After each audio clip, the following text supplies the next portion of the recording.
makes them invisible.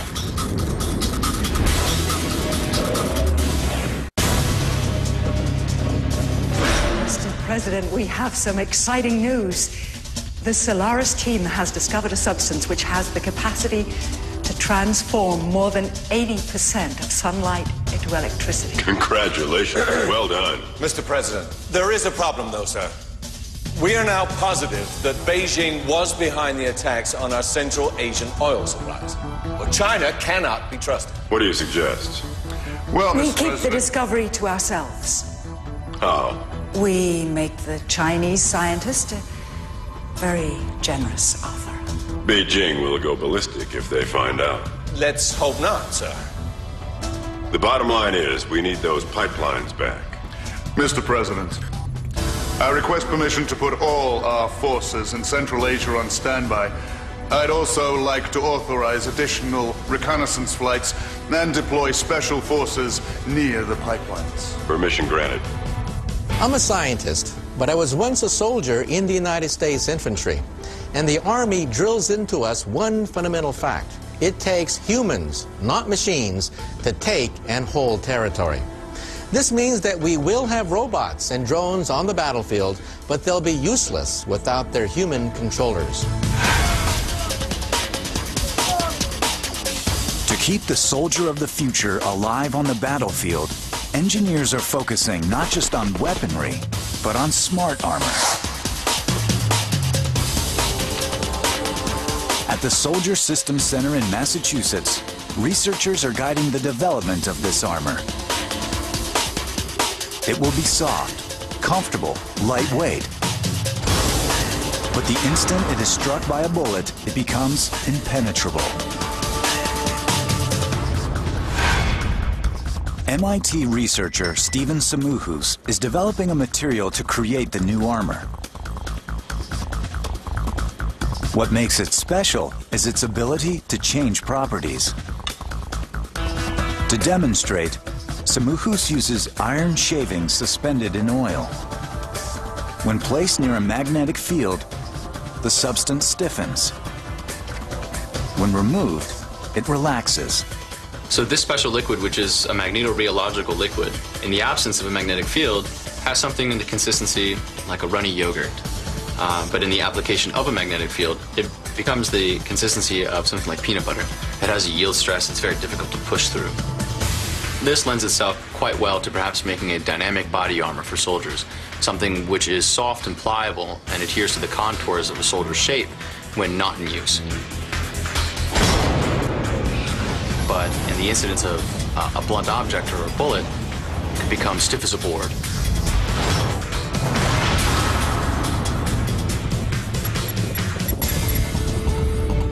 Future smart armor will also preserve the life of a wounded soldier on the battlefield.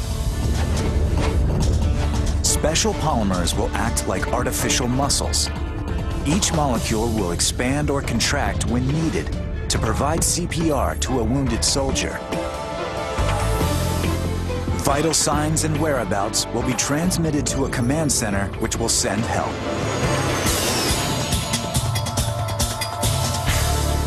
Ultimate smart armor will also allow the soldier of the future to become invisible. The secret is a photosensitive uniform. The concept is easily demonstrated with a small camera linked to a laptop. The camera photographs what's behind the soldier and relays it to the screen in front, creating the illusion nothing is there.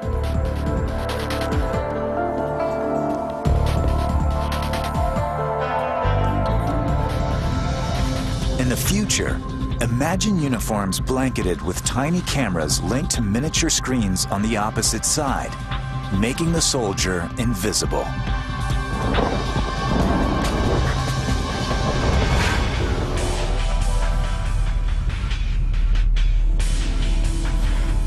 Listen, Chow, we need to talk.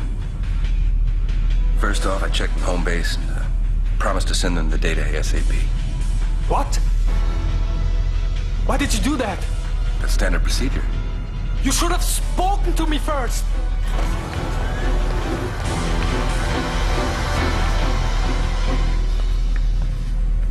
Hey, Chow, What'd they say to you?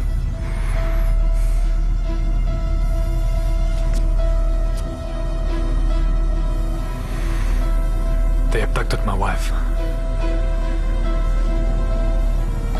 I'm sorry.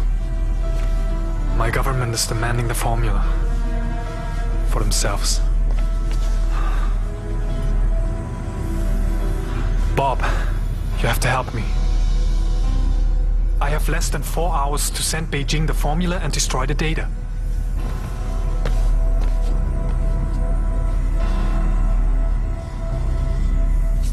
I got it. We have to turn the tables on them. We send a message out to the public so China can't touch Tian. There's no way. All our communication lines are monitored. Wait, I have an idea. You ever heard of a message in a bottle? Data transfer by lasers is the future of communications. And the scientists will be able to beam their discovery around the world in less than a second.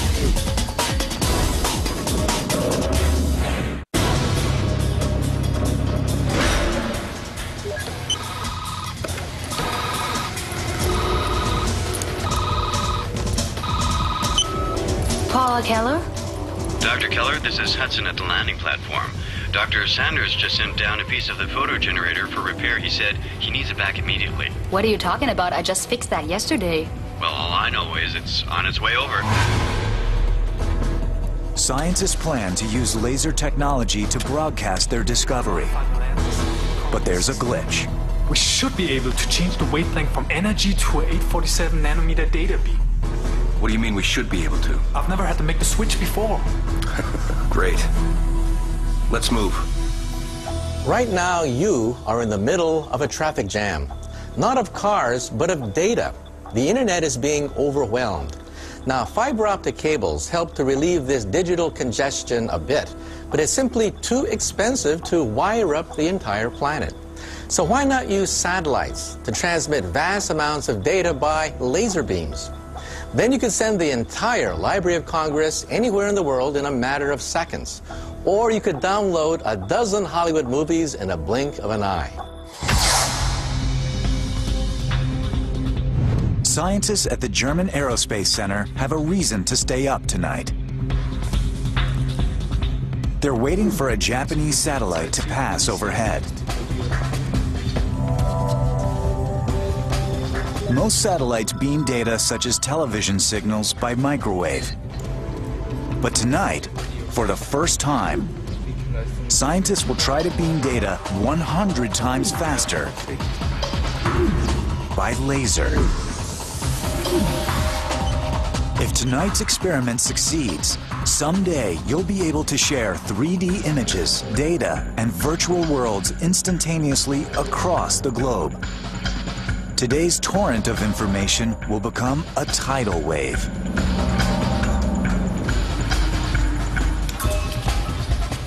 Instead of gazing at the stars, the scientists will use this telescope to receive data. This lens, just a few inches in diameter, will capture a laser signal precisely aimed from 370 miles overhead. Right? To make it happen, the satellite and telescope must be in perfect sync. The telescope must adjust its position to thousandths of a degree, or the transmission will fail.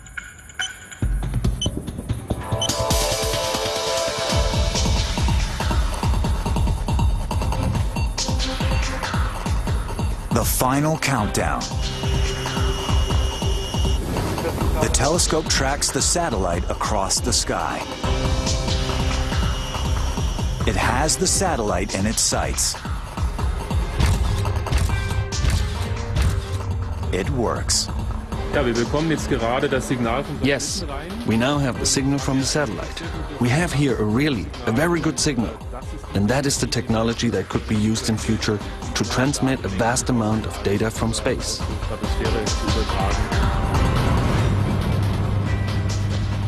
Researchers still have to overcome the challenges of air turbulence and clouds which can disrupt a laser signal.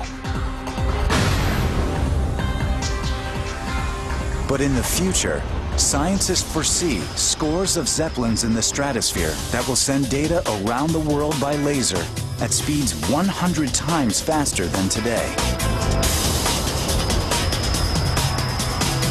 By 2057, it should be possible to send all the books ever written throughout the globe in mere seconds. Aboard the space station, the scientists plan to use lasers to spread the word. Because their communications are carefully monitored, they slip a message to the space station's technician. She is now the key. They're counting on her to alert the media to broadcast their news.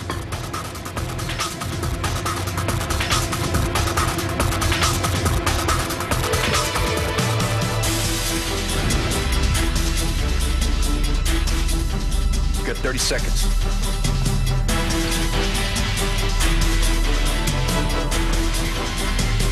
Any update on the situation in Central Asia? Not yet, sir, but there's another development.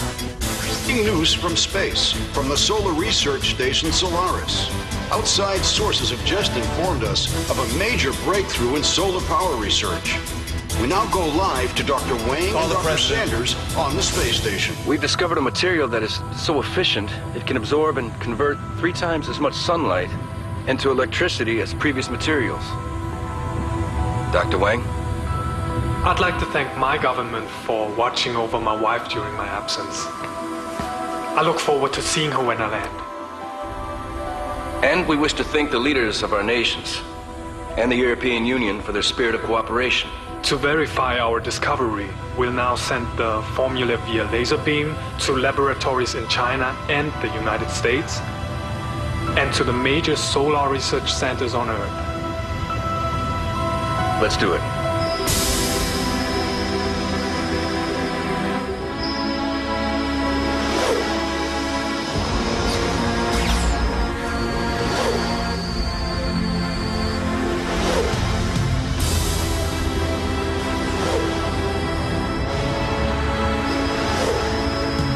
Ladies and gentlemen, we've just witnessed history in the making. If you've just joined us, I'll try to recap. Today, on the solar research station Solaris, 2 scientists have reported a breakthrough that could revolutionize the production of fuel and solve the energy crisis that confronts the planet. What do you think the world may look like in, say, 50 years from now? 50 years? Are you kidding? Who would predict that far into the future?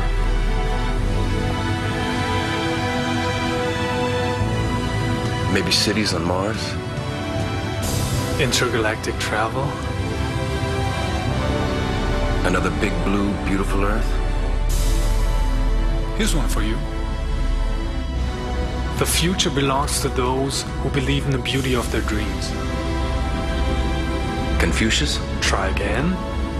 Another Chinese proverb? Eleanor Roosevelt. That was my next guess. Yeah, right.